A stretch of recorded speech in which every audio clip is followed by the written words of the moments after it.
Welcome into the Wiltfong Whip Around with Steve Wiltfong. Today's Thursday, October 17th, and I'm your host, Josh Newberg. We got the best recruiting insider in the country on the show, Steve Wiltfong. We're going to hit on some of the biggest developments heading into another busy weekend of recruiting. So just need you to do one thing for me. Sit back for the next 20 to 30 minutes and get caught up on the biggest developments in recruiting. But first, hit subscribe to the On3 Recruits channel. If you've watched one Wiltfong Whip Around this season, what are you doing? Jump on board, hit subscribe. All right. Also, if you've been thinking about signing up for On3, let's get you there for just $1. Right now, go to on3.com, use promo code FONG1, and you can read everything at On3 for just $1. Go to on3.com, use promo code FONG1. All right. Let's get into it. Bring in our guy, Steve Wiltfong. And Steve, we're going to start by talking Tennessee recruiting. Big weekend in Knoxville as Alabama comes to town, and Tennessee needs this one. How impactful can a win be for Tennessee recruiting? Well, if you look at Tennessee's big win 2 years ago, 52-49 over Alabama, the goalposts go in the river, recruits jump in the fold. It was a magical night inside Neyland Stadium. David Hobbs was one of the blue chip prospects that was inside Neyland that night, ultimately ended up picking Tennessee over Alabama and many others. He's now part of that loaded Tennessee defensive line room that wants to get after Jalen Milroe and company. On Saturday, five-star receiver Mike Matthews was there. Two-way standout Boo Carter was on campus that day. They were two of the jewels of Tennessee's 2024 recruiting class. And then in 2025, my first time interviewing George McIntyre was after that game. He sent me photos of him and Peyton Manning holding a cigar from the locker room. He is now in Tennessee's recruiting class. He is obviously one of the more coveted quarterbacks in the 2025 class. Him and Bryce Underwood were the first two guys in the country that basically had the opportunity to commit anywhere they wanted. George McIntyre chose Tennessee over Alabama, LSU, and others. And that game had to have been impactful on his recruitment being there. It was a special night. And Josh Heupel and company hope they're doing some locker room recruiting after the game through a heavy smoke from cigars. Yeah, we'll see if they are celebrating with cigars after this one. Now, there's 4 official visitors that are going to be on campus, and one of the big ones that headlines this list is top 50 uncommitted defensive lineman Isaiah Campbell, and he's uncommitted, Steve, because he decommitted from Clemson about 3 weeks ago now. Tennessee trending, and you put in a big prediction yesterday for Campbell to the Vols. Well, he decommitted from Clemson so he could take some other college visits. When you are committed to Clemson, you are not allowed to take trips to other programs. And with that, Dabo Swinney also doesn't bring you in if you are committed elsewhere to visit Clemson. But Tennessee, Rodney Garner, Coach Chop and company have continued to put the full court press on Isaiah Campbell, and he is excited to get to Tennessee this weekend with his family. Look, they love the way that Tennessee's playing on the defensive line. Coach Gardner's track record of development at the position. Jalen Wright's a former Tennessee running back from the same Southern High School in Durham, North Carolina. So Tennessee has the ties to his high school. You know, talking to his dad, he said he's developed a great relationship with the staff, and Tennessee's the one to beat right now for him. Now, look, this process still has some runway. Clemson's still involved. North Carolina is in the picture. USC, Notre Dame also trying to get involved. But I like where Tennessee stands coming into this visit. Play well, have a good experience as his official visit. I think that Tennessee could be in even better position coming out of this experience. So the prediction you dropped yesterday, is that more of a projection you think he ends up at Tennessee, or do you think something could happen this weekend? Well, current pulse, I think that Tennessee's the program to beat, and that's coming. And so we'll see what happens coming out of the visit, how Tennessee plays, the kind of experience he has, how does he continue to get along with the players, how is it being around Coach Gardner, Coach Heupel, Coach Chop and company. But Tennessee doing all the right things right now in this recruitment. I think they're in pole position for Isaiah Campbell. Again, Clemson's still involved. He still talks often with Coach Rump and Coach Eason, so perhaps maybe that recruitment would come full circle and he could end up back with the ACC powerhouse. But the momentum is with Tennessee coming into this visit with some others trying to make a swing. Look, his dad, Chris, said Isaiah has really been favoring Tennessee. That's been where he's at with it. So George is also trying to get involved he's a special player, number 32 overall player in the country. If he remains in the top 32, he'll finish as a 5-star on 3. So that's the kind of talent we're talking about. It's the kind of difference maker Tennessee needs to continue being one of the top programs in the SEC for years to come. And I like where they stand. All right, another flip target on campus this weekend on an official visit is linebacker Austin Howard, who's committed to Mississippi State. Now, we saw Mississippi State flip last weekend to USC and Stephon Miller. Austin Howard, he's from the state of Tennessee. This one seems imminent, Steve. Well, linebacker is a position of need for Tennessee as they finish this recruiting class. Another linebacker committed elsewhere visiting this weekend, per our colleague Chad Simmons, is Luke Metz, committed to Alabama. I think that they're going uphill with both of these recruitments right now. Austin Howard has visited Vanderbilt twice this fall. That's where my on-3 RPM is right now. So Tennessee not only trying to make a move on Mississippi State, but particularly Vanderbilt. So we'll see how his weekend official visit goes. I certainly could see us talking more about Tennessee with Austin Howard coming out of the visit. And we'll see what happens with Luke Metz. He's also been to Georgia this year. He's got a lot of powerhouses coming after him. Chad Simmons reported Oregon, another program taking a swing at Luke Metz. But has seemed pretty solid with his commitment to Alabama to date. All right, linebacker is a need, and Tennessee's going to be hosting 2 more official visits, both of them committed. Defensive lineman Darian Smith, he's committed to Tennessee, and also linebacker Jaden Harmon, he's committed to Tennessee. Now, Harmon already flipped from Alabama to Tennessee, but Alabama isn't going away. So how important is this official visit for Harmon, and what does Tennessee need to do this weekend?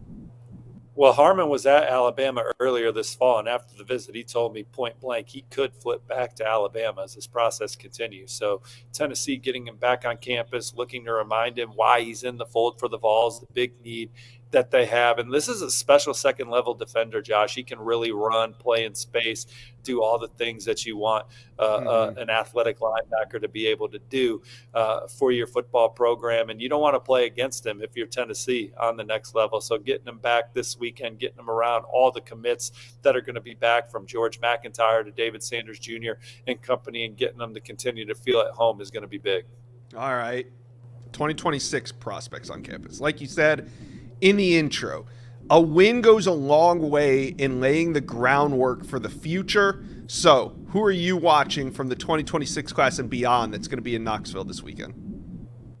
Well, Tennessee's ultimately going to land some of these guys who time will tell. I put in an on-3 RPM for the Vols to land on 300 receiver Tyreek King. He's a local product from Knoxville. He's going to be dropping top schools soon. I think Tennessee is setting the bar in that recruitment right now. A couple other key in-state guys that they like a lot, edge rusher Zach Groves, safety Craig Tutt. They're going to be at Tennessee this weekend. There are some of the best juniors in the country expected for this one, from Douglas County receivers Aaron Gregory and Devin Carter in Georgia, the number 3 cornerback in the land, Zion Gibson, number 6 cornerback in the country, Samari Matthews. For a second straight week, on 3's number 2 ranked 2026 linebacker Rodney Colton is expected back. He was at the win over Florida. He is coming back for this one. Rodney Dunham is one of the best 2-sport stars in the 2026 class, also a terrific baseball player. He's high on Tennessee's football board. Obviously, the Vols boast the best baseball program in the country right now. So Rodney Dunham is a prospect that they're super high on. Their 2 favorite running backs in the class, Amari Latimer from Georgia, Savion Hyder from Virginia, are expected. Several offered guys in 2026 and 2027 going to be inside Neyland for what's going to be a hell of an atmosphere on Saturday, and Tennessee get their second straight road win over Alabama. Yeah, I'm fired up about this one. Steve, give us your prediction for Alabama, Tennessee.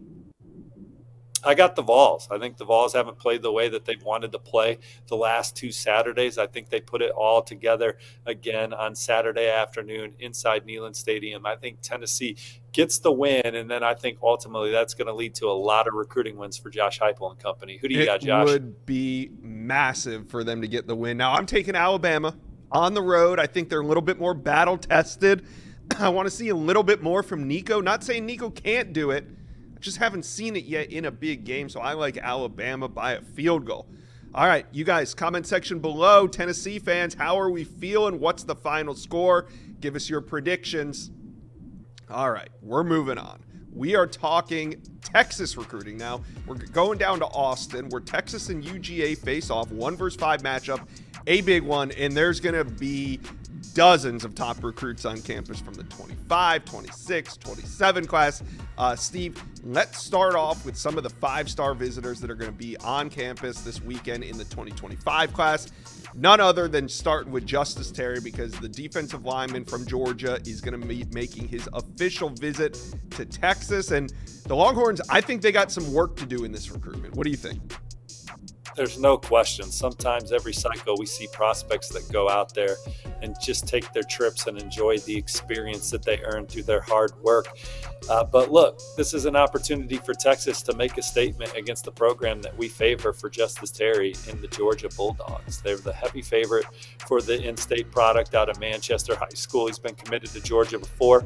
This is one where we see this recruitment coming full circle, but Texas getting a chance to swing their shot. And we've seen programs take their shot this cycle and win big recruitments. Ty Jackson, our number 1 ranked linebacker from Florida, took an official visit to USC in September and was committed to the Trojans by the end of the weekend. Now, I'm not predicting that's going to happen with Justice Terry, but you never know how the needle's going to move. And Texas has got a lot of things going for them on the recruiting trail right now for what they're doing on the field and what they have going from an infrastructure standpoint. So we'll see how things go for Justice Terry this weekend as he heads out to Austin to watch Texas take on the program we think is in pole position in Georgia. All right, a couple other names of interest. I mean, we see Joseph Mbachu here. We know he's been taking a bunch of visits. Javian Hilson, he's been trending to Texas for a while. He's back on campus. We'll see if they can close. But what about Riley Pettijohn? He's from the state of Texas, committed to Ohio State during the summer, and it seems like it's been pretty quiet on that front, at least between Pettijohn and the Longhorns. But what does this weekend mean with him showing up in Austin? Well, special talent, electric linebacker, committed to Ohio State. We knew the in-state programs weren't going to go away. Texas and Texas A&M continue to try and battle for Riley Pettijohn, and it's no surprise that he's going to end up visiting Texas for a game this fall. And look, again, we'll see what happens as things get closer to signing day and it's time to ultimately decide, am I going to go away from home or am I going to stay closer to home and play the kind of the same caliber of football that you can get anywhere in the country? I mean, Texas is the number 1 team in the country. They're clicking on all cylinders right now. They got national championship goals. They're developing players on both sides of the ball. And they want to get Riley Pettijohn inside the stadium to soak up this atmosphere and see how they stand up against a Georgia team that's kind of been the standard in college football alongside Alabama for the last 6-7 years. All right. So is it fair to say, though, that there isn't really a lot going on between Pettijohn and Texas, and this visit could be the catalyst to us talking about it moving forward? Or has there been something going on behind the scenes that we just don't know about? Well, it's an opportunity for Coach Sarkisian and company to get in person with Riley Pettijohn and his family, for him to get around the commits in the Texas class, for him to get around the fans that are certainly going to add to the experience for him. They're going to do some fan recruiting for these recruits that are on campus. Look, I think Riley Pettijohn is very happy with his decision to play at Ohio State, to play for a guy like James Laurinaitis, who was one of the best linebackers in college football in his day, played in the NFL, and now doing a good job coaching with the Buckeyes. But look, Texas is going to do what they can to flip the elite players in their state, and Riley Pettijohn is one that they've never gone away on. All right. Now, Michael Terry, the 5-star athlete, the number 1 athlete in America, is also going to be on campus. This is kind of been shaping up since the season started into a Texas-Nebraska battle. He's been to both campuses already this season. Do you think he'll be back at Nebraska one more time before he makes a decision, or could Texas end it this weekend? Well, I think that Texas is the program to beat. Will he take some more visits following this trip to Texas? I haven't heard one way or the other, but I know coming into the fall that Texas had really put themselves in pole position for Michael Terry because of the ways they want to use him on the offense. You know, he's a versatile player that can do some things for you out of the backfield. He can catch the football. He's physically ready to play college football right now, and his relationship with Coach A.J. Milwee, Tashard Choice, and company has put Texas in prime position. He feels comfortable around the players on the team, the recruits, and he's going to be back in Texas this weekend. And I talked to his dad last week, and he said results not going to matter for this game. So even if Georgia comes into Texas and gets a win, the results on the field. They believe in Texas and where this program's at, and think they're going to be at the top of the mountain for years to come. And I think for all those reasons, they're at the top of this recruitment. Now, Nebraska is a scary program to battle when they're sitting in that 2 or 3 position, because I think they've shown that they can make up a lot of ground in a hurry with the trajectory of the program under Matt Rule and their own infrastructure. And they're also taking some swings at some high profile guys committed to some other programs. They lurk for Michael Terry, but I like where Texas stands. All right. Now, one that we talked about earlier in the week on the Wiltfong Whip Around on Monday was defensive lineman Kevin Wynn from the state of Georgia, committed to FSU. But coming out of that USC visit last weekend for the Penn State game, you thought the Trojans were in pole position to land Kevin Wynn if and when he flips from Florida State. This weekend, he's in Austin. We know Texas is a program that's been trying to work on flipping Kevin Wynn. What are you hearing into this visit? Well, I love the way Texas has been attacking the trenches since Steve Sarkisian and company have been hired, and we're seeing the fruits of those labor on the field, and they just know how important it is to be stout up front on both sides of the ball. They recruit some of the biggest offensive linemen in the country year in and year out, and they've done a fabulous job changing the culture and recruiting difference makers on the defensive line. That's why guys like Kevin Wynn are interested. I think that USC is the one to beat coming out of that visit to Southern Cal last weekend, but this has been a fluid recruitment. He's committed to Florida State, but South Carolina's had momentum. Georgia's had momentum. Now it's USC with momentum. We'll see what happens in Austin with his next visit. All right, Steve, we know there's going to be a bunch of talented 2026 prospects on campus, including committed quarterback Dia Bell. So he's going to be there helping to recruit. Who else from the 2026 class do you think Texas fans need to know about? Well, there's a ton of great players visiting Texas this weekend. You got the number 1 linebacker in the country, Tyler Atkinson. On3's number 1 running back, Javian Osborne, is back. He's looking at Texas and Michigan, among others. So there's going to be a lot of guys that are inside this stadium that are ultimately going to be wearing the burnt orange and cotton. This could be a game-changing experience for some of those guys as recruitments, and maybe even accelerate some things for a few of these young men.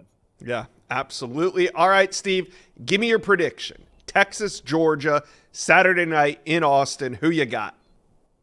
I got the Bulldogs. They didn't play the way they wanted last time they were on the field at night in a big road game against Alabama. I think they play much better from start to finish, and I like Georgia over Texas in a close one. All right, I'm taking Texas at home. I think they have the best roster in college football until you prove it to me otherwise. You guys, let us know. Comment section below who you got, Georgia or Texas. Saturday, let us know. All right, Steve, let's head to the West Coast. We're going to talk Oregon. Even though Oregon's actually on the road, they're heading to Purdue to play Friday night. Coming to my neck of the woods. Your neck of the woods, yeah. Oregon recruiting, though, is still buzzing after that big win over Ohio State. So, Steve, my question to you is, how good can this Ducks class be in 2025? Well, I think top 3 potential for Oregon, because, look, they're close on guys. They have close misses. I mean, they've been close to flipping guys like Hayden Lowe from USC, Nate Roberts from Ohio State. Now, I think those guys are going to stick, but I'm just saying, Oregon's in heavy talks with a lot of great players in moving the needle. And these schools, Ohio State and USC, had to battle back to keep those guys in the fold. So guard your commits when Dan Lanning and Oregon are around, because the Ducks have a ton of momentum on the field, which makes them even more dangerous on the trail. All right, so this weekend they head to Purdue, but there's some flip targets I want to talk to you about. Now, they're not hosting them this weekend, but what's the latest on 5-star tight end Lincoln Kier? Because we know Oregon's trying to get him back on campus, but Kansas State holding strong here. Well, the Maryland game is what Lincoln Kier's dad told me they have in mind for a return visit to Oregon. And he's already been out to Eugene 3 other times, loves the atmosphere around the program, loves the atmosphere around the city, thinks he could live. And Oregon has never stopped recruiting this young man. Dan Lanning heavily involved, Drew Maringer. They're recruiting him as hard as anybody right now. Certainly Kansas State is giving him a lot of reasons to stay home, but Oregon is in the thick of it for Lincoln Kier, and I wouldn't be surprised if he ultimately ended up in their class. Okay, now when it comes to these Washington flip targets, who do you think is the most important one for the Ducks? Well, they don't have a tight end in the fold. We just talked about Lincoln Yeah. Cure, but Vander Plug is another tight end that they're high on, and that's an important piece to their offense. He had Would a they take great them visit both? to Oregon.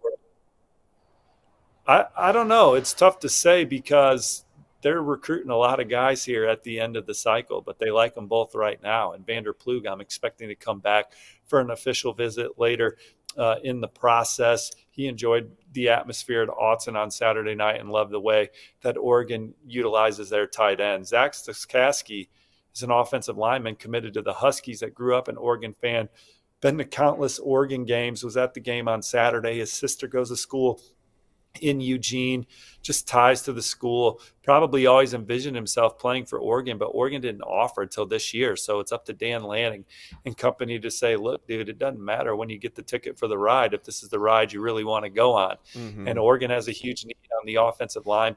They evaluated him into his senior year. He's becoming a priority recruit for them down the stretch.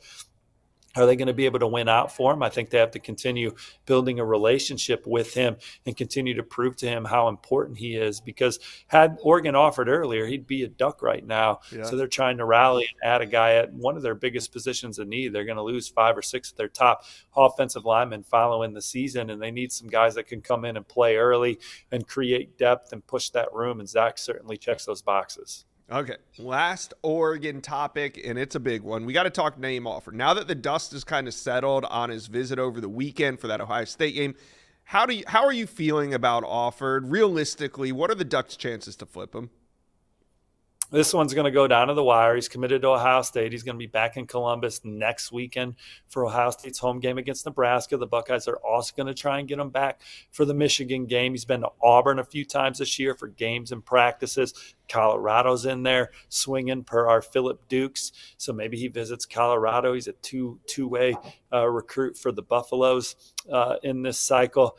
This one's going to go to the end, Josh. We're going to be talking about Naeem Offord all the way up until the time he puts pen to paper. And Oregon's going to be a program that we're going to mention all the way to the finish line. I think that he has legitimate interest in the Ducks, and Oregon is doing all the right things to keep Naeem Offord and his family interested.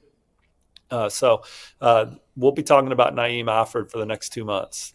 All right, Duck fans, let us know. How do you think this class is going to finish? Top 5, top 3? Does it have a shot at being number 1? Let us know. Comment section below. All right, let's talk Indiana Hoosier recruiting. Steve, I know you've been waiting for this segment for a while. The undefeated Indiana Hoosiers, number 16 overall, has a sellout on tap for Saturday's showdown with Nebraska. Steve, how big of a recruiting event will this be? Well, Curt Cignetti's been asking for this kind of environment all year, and now they have a chance to deliver in front of what's going to be a terrific group of recruits for Indiana, one of the better recruiting weekends that I've seen in Bloomington in quite a long time, and there's so much excitement around this program, and how could there not be? This is the number 4 total offense in the country, number 6 total defense in America. So on both sides of the ball, Indiana has a lot to point to as far as quick and rapid development with a football team and recruits, and say, hey, look, you have an opportunity to play early here. And so it's going to be interesting to see how this performance goes on Saturday, because I think it could be a huge needle mover for recruits in 2025, 2026, and 2027. Are you expecting any commits from other programs to be on hand for this one? Yeah, a few of them. I think that USC quarterback commit 5-star Julian Lewis is going to be back at Indiana this weekend for his 3rd experience on campus after visiting in the spring and taking his official visit in the summer. Tino Sunseri is his lead recruiter, co-offensive coordinator, quarterbacks coach. He had Julian Lewis in camp at Florida State when he was like 8 years old. Tino Sunseri really connected with the Lewis family. They've kept in touch through his time at Alabama, James Madison. Now he's at Indiana. And Curt Cignetti, Tino Sunseri and company said, look, watch the games this fall before you make any kind of final decision. And Indiana's got the number 4 total offense in the country, number 10 passing offense, number 2 scoring offense. Rourke, their starting quarterback, is one of the more prolific passers in the country, having a fantastic season So they've certainly shown Julian Lewis an offense that he could thrive in. And it's a coaching staff that he has a lot of trust with because of that long-standing relationship that he has with Coach Sunseri. A couple defensive linemen committed elsewhere.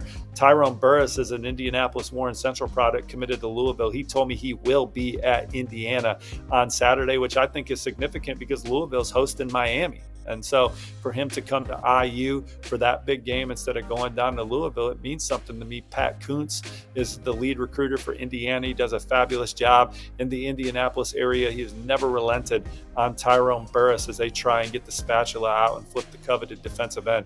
Benny Patterson III is a name we've been talking about a lot, Josh. He's committed to Cincinnati right now.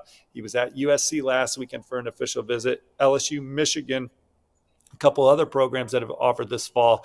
Indiana's been on him early. They're trying to get him in on Saturday for this ball game, and that would be big. All right, Steve, let's have it. Predictions, Nebraska versus Indiana. Who you got?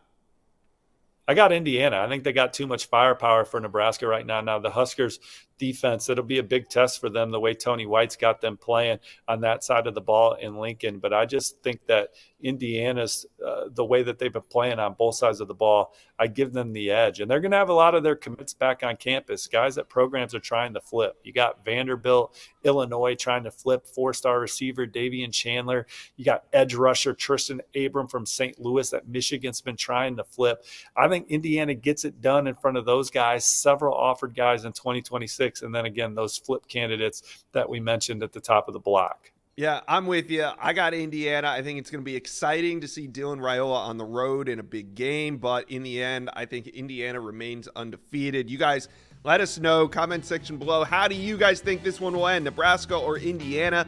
Give us your score predictions. All right, Steve, another great episode of the Wiltfong Whip Around. We will be back on Saturday for Recruit Reaction. We are going after the 3:30 slate. That's going to be Tennessee and Alabama. We will be here reacting. We'll have everything from the recruiting world on Recruit Reaction on 3 Recruits channel. Hit subscribe. We'll see you here Saturday night.